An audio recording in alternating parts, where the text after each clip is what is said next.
Give us a little preview of your Game 7 speech. Little preview? Same as all year, it's not gonna change. And that's not a whole lot of speech, that might be 25 seconds, so. Hey, is that sort of the beauty of this, not for us, but for you guys in the room, that it really is just another game? Well, I mean, we can say all we want, it's just another game, but if you lose it, you go home. So, I mean, obviously the guys know. I mean, you don't gotta bring it up, you don't gotta go read the paper and say, oh, it's Game 7, you know? I mean, we know what's at stake, but you go play. You can't change your preparation, you can't change your game plan. You play the game and you play it hard, and hopefully, you know, you get the breaks and you win a hockey game. When you play in any big game like this, how much of a comfort is it to know that you have Igor in goal?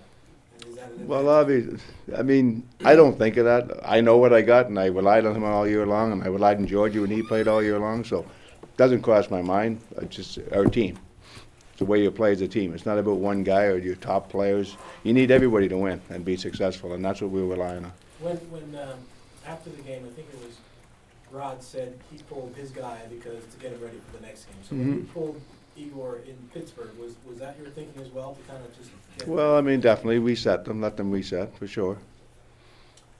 The other night, we spoke to Filipino after the game. He said, for Game 7, we have to play it like we play at home, which is obvious. You won 2 games at home in the series and lost 3 on the road here. Can you play that game here with the matchups, or is it more dictated by them because of that? Well, I mean, a little bit. Obviously, they get the last change. It's a little bit there, but again, I think you got to get your best players on the ice as much as you can.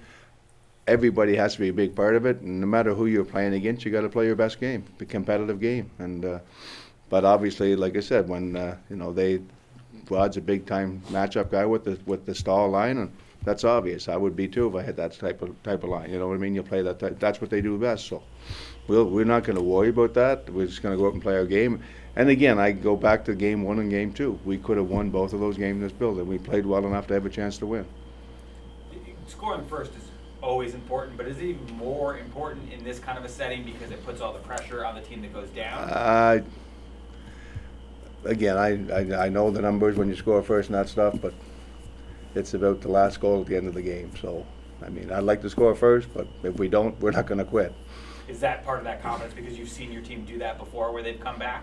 Yeah, no, I mean, I think we're one of the first or second in the league, are we not, of coming back, and so you just keep playing. You work hard, you keep playing, you battle hard. It's a good team over there. We think we're a good team, and you know, hopefully we'll get the break tonight and win a hockey game.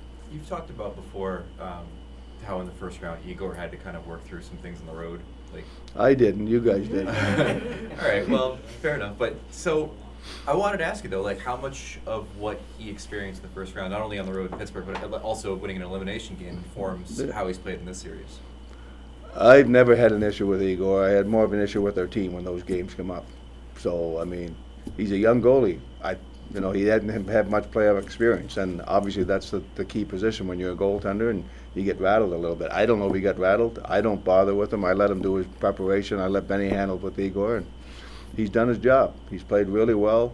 Been the best goalie in the NHL all season long, and that's what we expect, and that's what we get most nights. So we're happy with him, and we expect him to be ready to go again tonight.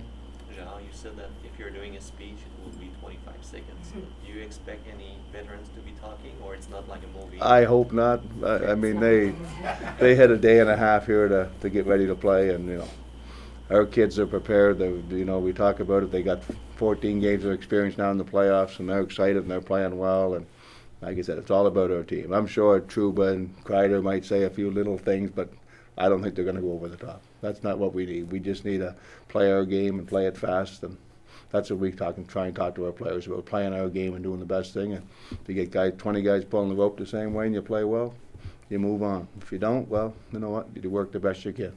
Did you drop him out of that game all right? Is he? Yeah, everybody's fine. Yeah, just they didn't skate today. It was an optional skate, but Safe to assume it'll look a lot like Game 6 lineup-wise? I would assume, yeah.